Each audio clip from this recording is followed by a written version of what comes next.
साथियों नमस्कार। उम्मीद करते हैं आप सब बहुत बढ़िया होंगे और आप सभी के जनरल स्टडीज़ की प्रिपरेशन एकदम बिल्कुल मस्त चल रही होगी।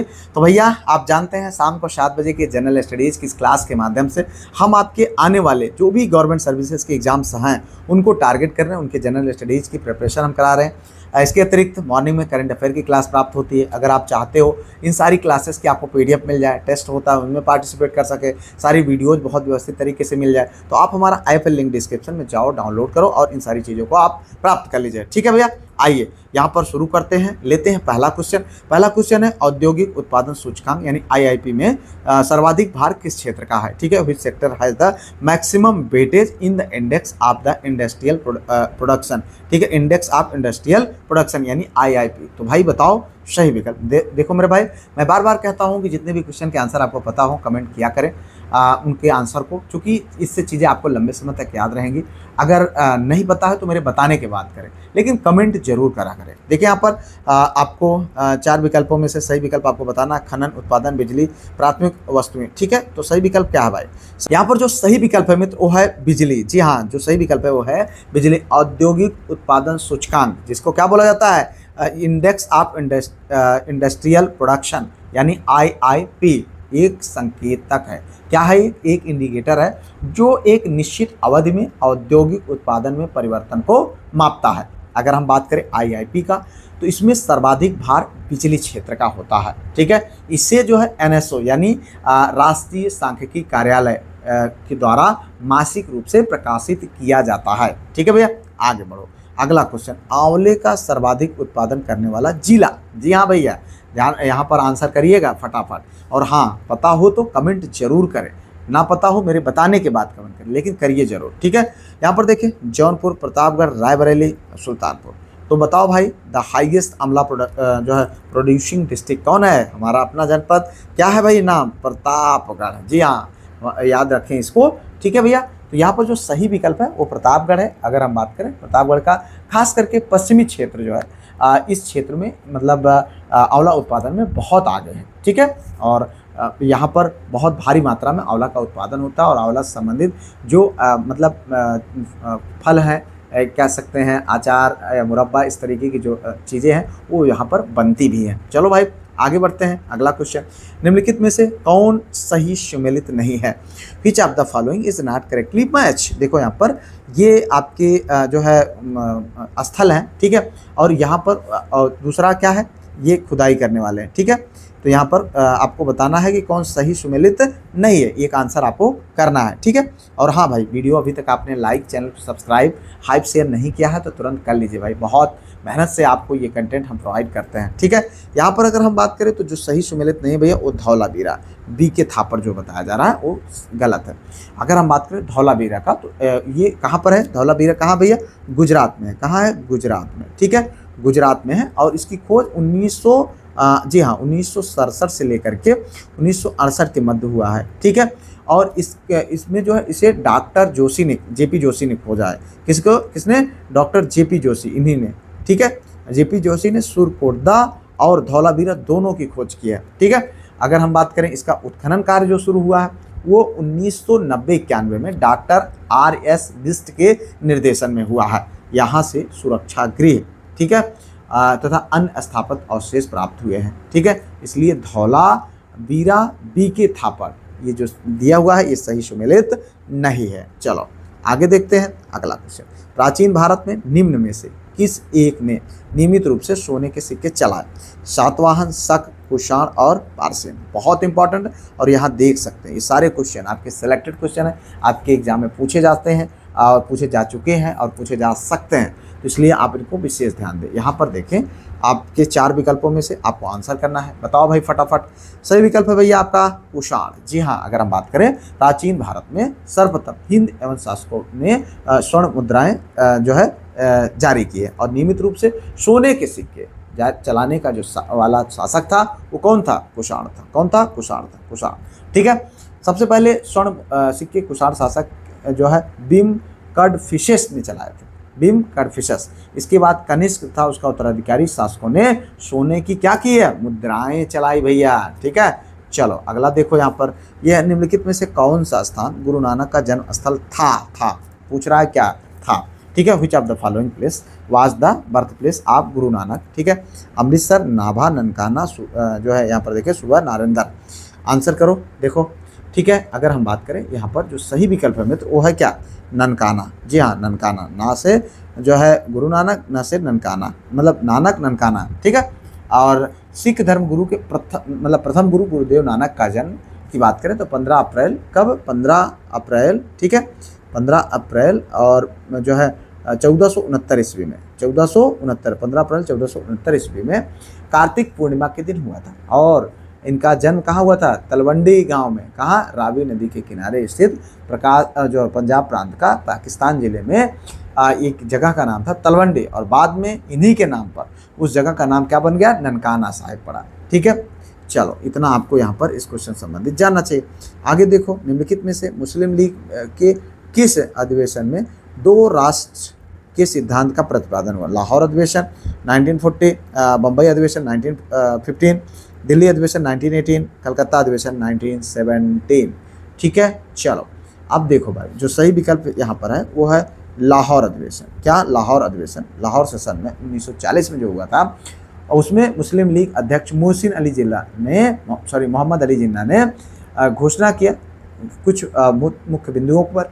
मुसलमान अल्पसंख्यक नहीं है बल्कि एक राष्ट्र है, ठीक है। दूसरा, राष्ट्र के लिए एक भौगोलिक क्षेत्र और स्वदेश आवश्यक है, ठीक है। इस अधिवेशन में पाकिस्तान प्रस्ताव भी पारित हुआ। इसमें भारत के पूर्व और पश्चिम के मुस्लिम बहुल क्षेत्रों को स्वतंत्र एवं सार्वभौमिक राज्य बनाने की मांग की, भारत और बांग्लादेश दोनों को मिला करके, ठीक है। गांधी जी ने जिस विदेशी पत्रकार को दांडी मार्च, ठीक है, बहुत इंपॉर्टेंट भाई, दांडी मार्च के समय अपने साथ साबरमती आश्रम में ठहराया था, वो कौन था, रिचर्ड ग्रे, वेब मिलर और किरबाई पेज और लुई फिशर। देखो यहाँ पर सही विकल्प क्या होगा भाई, सही विकल्प है आपका वेब मिलर। जी हाँ, अगर हम बात करें तो ये आपका सही विकल्प है।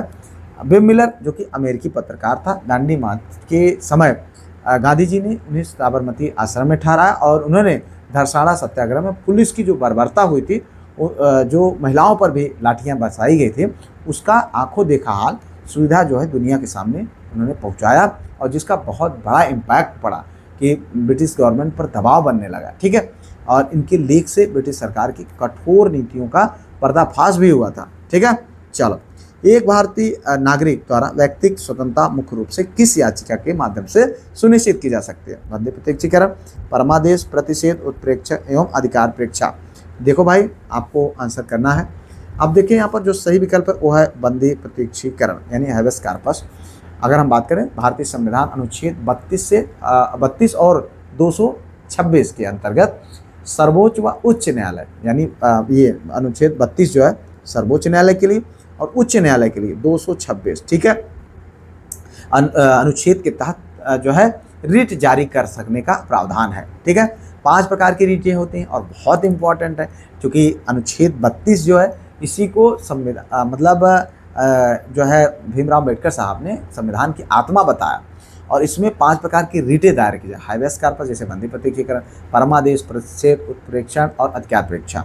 अब हैबेस कॉर्पस जो है ये बंदी प्रत्यक्षीकरण वाला, ठीक है, इसमें किसी व्यक्ति को व्यक्तिगत स्वतंत्रता सुनिश्चित करने हेतु अवैध हिरासत में लिए गए व्यक्ति को तत्काल न्यायालय के समक्ष प्रस्तुत करने का जो है आदेश करने का मतलब आदेश किया जाता है, ठीक है। सुप्रीम कोर्ट केवल मौलिक अधिकार उल्लंघन पर यह रिट जारी करती है, जबकि हाई कोर्ट किसी भी अवैध हिरासत पर इसे जारी कर सकती है, ठीक है। बंदी प्रत्यक्ष, बंदी को प्रत्यक्ष प्रस्तुत करो, बंदी को प्रत्यक्ष प्रस्तुत करो, इस तरीके से आप इसको याद कर सकते हो, ठीक है। लोकसभा सचिवालय निम्न में से किसके सीधे पर्यवेक्षण के अंतर्गत आता है। गृह मंत्रालय के, संसदीय कार्य मंत्रालय के, भारत के राष्ट्रपति के, लोकसभा अध्यक्ष के, ठीक है। चलो भाई, देखो यहाँ पर जो सही विकल्प होगा वो आपको बताना है, वो सही है यहाँ पर लोकसभा अध्यक्ष के। लोकसभा सचिवालय निम्न में से किसके सीधे पर्यवेक्षक के अंतर्गत आता है, तो लोकसभा अध्यक्ष के। जी हाँ, एक बहुत बड़ा पद होता है लोकसभा अध्यक्ष का। लोकसभा सचिवालय एक अपने आप में स्वतंत्र निकाय है, यहाँ पर आप देख सकते हैं। यह सीधे लोकसभा अध्यक्ष के नियंत्रण एवं निर्देशन में कार्य करता है। अध्यक्ष को उनके संवैधानिक एवं सांविधिक उत्तरदायित्वों के निर्वहन में सहयोग करते हैं। कौन? लोकसभा के महासचिव, अपर सचिव एवं संयुक्त सचिव स्तर के अधिकारी, अन्य अधिकारी व कर्मचारी इसमें जो है इनकी मदद करते हैं, ठीक है। आगे देखो भाई, भारत में निम्नलिखित में से किस बंदरगाह में तेल शोधन कारखाना नहीं है? कोचीन, चेन्नई, कांडला, विशाखापट्टनम। ठीक है, तो देखो भाई जो सही विकल्प है वो है आपका यहाँ पर कांडला। जी हाँ, कांडला। ठीक है, आंसर करते रहो भाई। ठीक है, तो अगर हम बात करें कोचीन, चेन्नई व विशाखापट्टनम तेल शोधक बंदरगाह, लेकिन यहाँ पर ये क्या पूछा जा रहा है, भारत में निम्नलिखित में से किस बंदरगाह में तेल शोधन कारखाना नहीं है? तो कांडला में नहीं, कोचीन, चेन्नई और विशाखापट्टनम में है। ठीक है, तो कांडला यह रासायनिक उर्वरक से संबंधित है, यह गुजरात राज्य में स्थित है। ठीक है, भारतीय चारागाह एवं चारा अनुसंधान संस्थान कहाँ पर स्थित है? देवरिया, झांसी, वाराणसी और गोरखपुर। ठीक है, चारा अनुसंधान की बात हो रही, झांसी, वाराणसी, गोरखपुर और जो है देवरिया। तो ये यहाँ पर जो सही विकल्प है झांसी, झांसी, घासी, झांसी, घासी, याद रखो भाई इसको, झांसी, घासी, चारा। ठीक है, इस तरीके से आप इसको याद रखिए।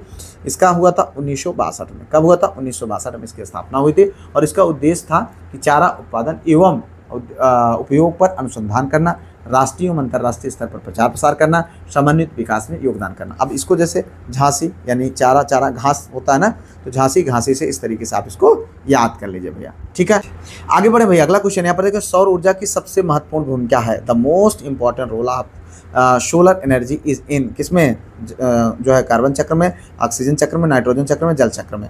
सही विकल्प है मित्र जल चक्र में, वाटर साइकिल में। जी हाँ, सौर ऊर्जा की प्रमुख भूमिका जो है जल चक्र में होती है और इसकी प्रक्रियाएं क्या होती है उस पर हम बात करेंगे। जलाशयों से वाष्पीकरण, ठीक है, पौधों से वाष्पोत्सर्जन, वायुमंडल में जल वाष्प का संघनन और वर्षा द्वारा जल का पुनः पृथ्वी पर आगमन। ठीक है, चलो यहाँ पर देखें, रक्त दाब मापने के यंत्र का नाम। ठीक है, the instrument use for measuring blood pressure is tachometer, sphygmomanometer, actinometer, barometer. तो भाई बताओ यहाँ पर सही विकल्प है स्फेगमोमैनोमीटर, ये आपका सही विकल्प है। ठीक है, अगर हम बात करें स्फेगमोमैनोमीटर का, तो ये ध्वनि का रक्तचाप मापन करता है। ठीक है, इसके अतिरिक्त अन्य जो उपकरण है इनको भी ध्यान रखना है भाई।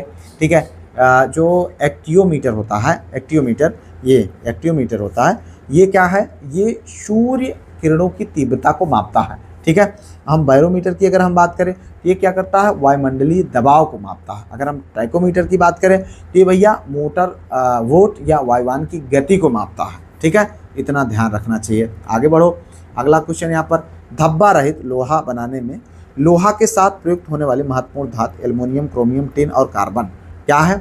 आपको बताना है। सही विकल्प यहाँ पर देखें, जो सही विकल्प है वो है भैया क्रोमियम। जी हाँ, क्रोमियम। अगर हम बात करें यहाँ पर धब्बा रहित लोहा यानी steel plus chromium plus nickel plus carbon से मिलकर के जो है ये बनता है। ठीक है, तो इसमें धब्बा रहित लोहा बनाने में लोहा के साथ प्रयुक्त होने वाली महत्वपूर्ण धातु कौन है? ये क्रोमियम है। ठीक है, और ये इसकी विशेषता क्या है कि जंग नहीं लगता है, बल्कि इसका उपयोग बर्तन, छुरी, कांटा, इन सारी चीज़ों को बनाने में इसका प्रयोग किया जाता है। अब देखो भाई, गोल्डन धान का अच्छा स्रोत क्या है? वसा का, प्रोटीन का, विटामिन ए का, विटामिन बी का। तो बताओ भाई सही विकल्प। तो सही विकल्प है भैया यहाँ पर विटामिन ए का। गोल्डन धान का अच्छा स्रोत क्या है? विटामिन मतलब ए। ठीक है, गोल्डन राइस जिसमें धान प्लस बीटा कैरोटीन जीन होता है। बीटा कैरोटीन जो कि शरीर में विटामिन ए का जो है प्रमुख स्रोत होता है। अगर हम बात करें तो इसके विकासकर्ता की, तो प्रोफेसर इंगो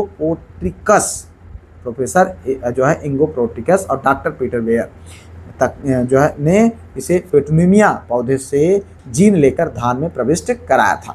चलो भाई आगे देखते हैं यहाँ पर अगला क्वेश्चन। यह निम्न में से कौन ग्राफिकल पैकेज है? देखो, Corel Draw, MS Excel, MS Word, इनमें से कोई नहीं। तो देखो यहाँ पर सही विकल्प आपको बताना भाई। सही विकल्प है आपका ये वाला कोरल ड्रा। ठीक है, चलो भाई आगे देखते हैं अगला क्वेश्चन। भारतीय अर्थव्यवस्था है विकसित, अविकसित, विकासशील और पिछड़ी हुई। तो भाई हम सब जानते हैं हमारी अर्थव्यवस्था जो है विकासशील, डेवलपिंग इकोनॉमी है। अभी पूरी तरीके से विकसित नहीं है, लेकिन यह डेवलपिंग इकोनॉमी है भारतीय अर्थव्यवस्था। अगर हम बात करें क्यों ऐसा है, क्योंकि कृषि प्रधान है, विशाल जनसंख्या है, निम्न प्रति व्यक्ति आय है, पूंजी का अभाव है, कृषि पर जनसंख्या का अत्यधिक दबाव होता, असंतुलित आर्थिक विकास, ये सारी चीज़ें इसकी जो है प्रमुख विशेषताएं हैं। आगे देखो, जल जीवन मिशन योजना किस वित्तीय वर्ष के केंद्रीय बजट में घोषित की गई थी? देखो यहाँ पर 2019-20, 22-23, 20-21 और 21-22। तो बताओ यहाँ पर जो सही विकल्प है वो आपको यहाँ पर देखना है, ये है 2019-20। ठीक है, आप देखें। हालांकि अगर हम बात करें तो इसको कहीं पर आपको 2019 मतलब 20-21 भी माना जाता है। हालांकि इस घोषणा की अगर हम बात करें तो चूंकि पूछा क्या गया है घोषित होने का, तो घोषित होने की जो डेट है 15 अगस्त 2019 है, जो कि प्रधानमंत्री मोदी साहब के द्वारा किया गया, और केंद्रीय बजट 2019-20 में इसका उल्लेख भी किया गया है। ठीक है, तो अगर हम बात करें लक्ष्य इसका 2024 तक हर ग्रामीण परिवार को लाइन से जलापूर्ति। ठीक है, और बजट में इसके जिक्र की अगर हम बात करें तो 2021-22 जल जीवन मिशन, जो कि शहरी के नाम से 4378 वैधानिक नगरों में जलापूर्ति करने का लक्ष्य रखा गया। ठीक है, ललित एक महत्वपूर्ण प्रजाति है, सेब की, आम की, अमरूद की, इनमें से कोई नहीं। ठीक है, आंसर करो भाई। इसमें देखें जो सही विकल्प है वो है ललित भैया अमरूद की। हालांकि हम लोग जब कृषि पढ़ेंगे तो वहाँ पर बढ़िया डिटेल में एक एक चीज़ों को पढ़ेंगे, लेकिन अभी के लिए आप ध्यान रखें अमरूद जो है क्या है, ये जो है इसकी जो प्रजाति है ललित, इलाहाबादी सफ़ेदा, आरका मृदुला, श्वेता, ये सब अमरूद की जो है बहुत उन्नत किस्में हैं। आम की किस्मों की बात करें हापुस, जर्दालू, अल्फांसो, ये सब हैं। ठीक है, चलो। हर्ष के साम्राज्य की राजधानी कन्नौज, पाटलिपुत्र, प्रयागराज, थानेश्वर। तो बताओ भाई। ठीक है, यहाँ पर देखें जो सही विकल्प है भैया वो है कन्नौज। जी हाँ, कन्नौज। हर्ष ने अपनी बहन राजश्री के आग्रह पर कन्नौज की गद्दी पर बैठना स्वीकार किया और अपनी राजधानी जो कि थानेश्वर से थी उसको कन्नौज में हस्तांतरित कर दिया। हर्षवर्धन 606 ईस्वी में, कब 606 ईस्वी में थानेश्वर की राजगद्दी पर बैठा। ठीक है, और इसके विषय में जानकारी अगर हम बात करें तो बाण भट्ट द्वारा रचित जो हर्षचरित है उसमें मिलता है। समृद्धि और ऐश्वर्य के कारण कन्नौज को महोदय नगर भी जाना जाता है। ठीक है, भारत में यह यंग बंगाल आंदोलन का प्रारंभ निम्नलिखित में से किसके द्वारा किया गया था, किसने किया था? Radhakant Dev, Henry Louis, Vivian Derozio, Keshav Chandra Sen, Charles Wilkinson. तो बताओ भाई। देखो यहाँ पर मैं बताऊँ अगर तो जो सही विकल्प है वो है आपका बी आंसर। ठीक है, Henry Louis Vivian Derozio. Young Bengal आंदोलन का प्रारंभ 1828 में, कब हुआ था? 1828 में हुआ था, और इन्हीं के द्वारा किया गया था। इनके प्रमुख मुद्दे थे प्रेस की स्वतंत्रता, जमींदारों के अत्याचार से रहितों की सुरक्षा, सरकारी उच्च सेवाओं में भारतीयों को रोजगार। ठीक है, चलो आगे देखते हैं भैया अगला क्वेश्चन। 1975 में राष्ट्रीय आपातकाल की घोषणा के समय भारत के राष्ट्रपति कौन थे? जाकिर हुसैन, बीबी गिरी, फखरुद्दीन अली, नीलम संजीव रेड्डी। ये भी बहुत इंपॉर्टेंट है भाई। ठीक है, तो यहाँ पर याद रखना फखरुद्दीन अली अहमद। फखरुद्दीन ने फकीर बना दिया। ठीक है, ये इस तरीके से आप इसको आपातकाल को याद रख सकते हैं। फखरुद्दीन ने देश को फकीर बना दिया। ठीक है, और उस समय राष्ट्रपति यही साहब थे, और प्रधानमंत्री की बात करें तो इंदिरा गांधी थी, जो कि 1975 से 77 के मध्य जो है ये चला था। आगे देखो भाई अगला क्वेश्चन यहाँ पर, निम्नलिखित देशों में कौन सा क्षेत्रफल की दृष्टि से अफ्रीका महाद्वीप का सबसे बड़ा देश था? कांगो लोकतांत्रिक गणराज्य, चाड, अल्जीरिया और नाइजीरिया। देखो आंसर करो भाई। सही विकल्प है भाई अल्जीरिया। जी हाँ, क्या है? अल्जीरिया। यहाँ पर आप देख सकते हैं दक्षिण अफ्रीका महाद्वीप। तो अफ्रीका महाद्वीप में दृष्टि जो है क्षेत्रफल की दृष्टि से सबसे बड़ा मतलब देश कौन है? अल्जीरिया है। ठीक है, अब अगर हम बात करें अफ्रीका महाद्वीप देश मतलब क्षेत्रफल की दृष्टि से एशिया के बाद दूसरा सबसे बड़ा महाद्वीप है।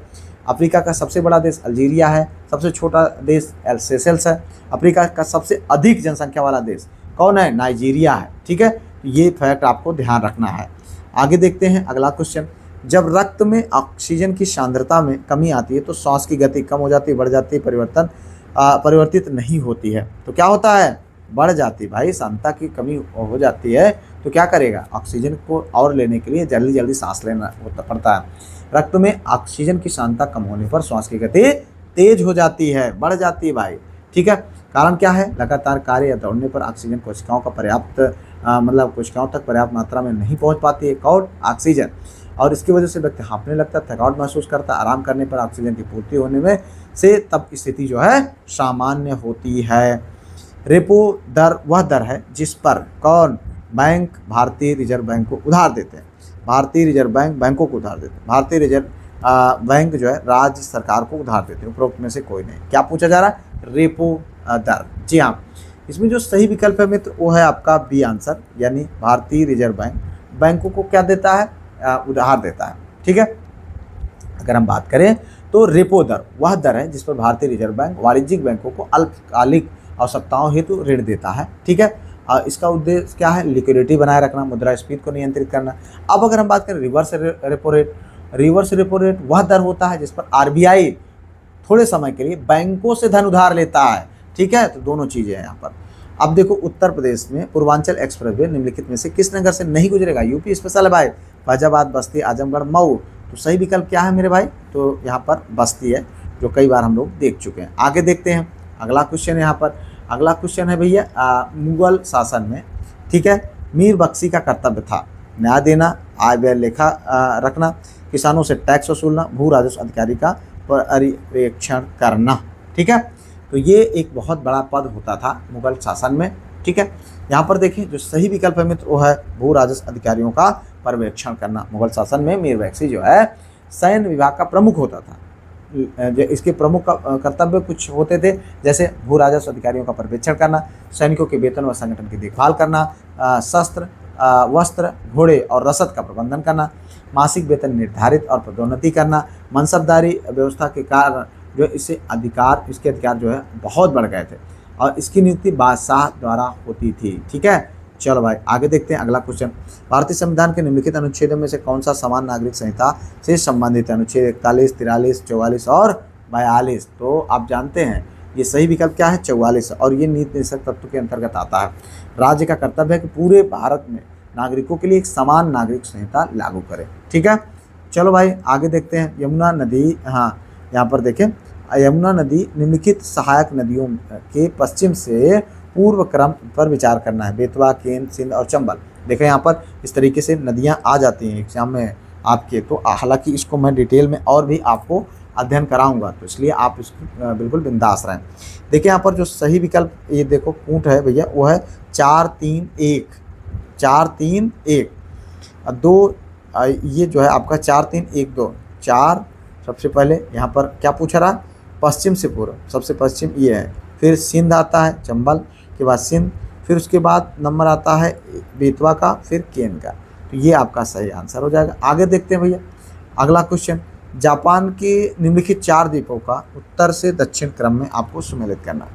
आप देखो, चूँकि आप जानते हैं कि जापान जो है जापान को निप्पमम या सूर्योदय का देश कहा जाता है, सुकुमार फूलों का देश कहा जाता है, पूर्व का ग्रेट ब्रिटेन कहा जाता है। इसमें लगभग 3900 द्वीप हैं। ठीक है, परंतु 4 बड़े द्वीप हैं। अब उनका जो सीक्वेंस है आपको यहाँ पर आप देख रहे हैं, तो ये जो सही सीक्वेंस है भैया होकाइडो, होन्शु, शिकोसु, क्यूशु, आप इसको याद रखिए। ठीक है, होकाइडो, होन्शु, शिकोसु, क्यूशु, तो इससे आप इसको याद रखें। ठीक है, अब अगर हम बात करें ये तो इसमें लगभग 3900 जो द्वीप हैं उनमें ये जो है होकाइडो, होन्शु, शिकोसु और क्यूशु, ये सब सिक्वेंशली हैं। इनका उत्तर से दक्षिण क्रम की अगर हम बात करें तो होकाइडो, होन्शु, शिकोसु और क्यूशु बन जाएगा। जापान का सबसे बड़ा मैदान की अगर हम बात करें तो कांटो मैदान, जो कहाँ पर है, होन्शु में। ठीक है, होन्शु पर है। तो इस तरीके से हम लोगों ने यहाँ पर इंपॉर्टेंट उन क्वेश्चन को देखा जो आपको आपके एग्जाम में देखने को मिल सकते हैं। इसलिए आप इन वीडियोज़ को रेगुलर बेसिस पर देखते रहें, टेस्ट में पार्टिसिपेट करें और अपनी तैयारी को एक नई दिशा दें। ठीक है, अगर आपने अभी तक ऐप को डाउनलोड नहीं किया है तो जाइए गूगल प्ले स्टोर से, या फिर लिंक डिस्क्रिप्शन में, वहाँ से भी आप इसको डाउनलोड कर सकते हैं। ठीक है, मिलते हैं किसी और वीडियो में। उससे पहले वीडियो को लाइक, सब्सक्राइब, हाइप कर लीजिएगा। तब तक के लिए जय Hind, Vande Mataram, best of luck.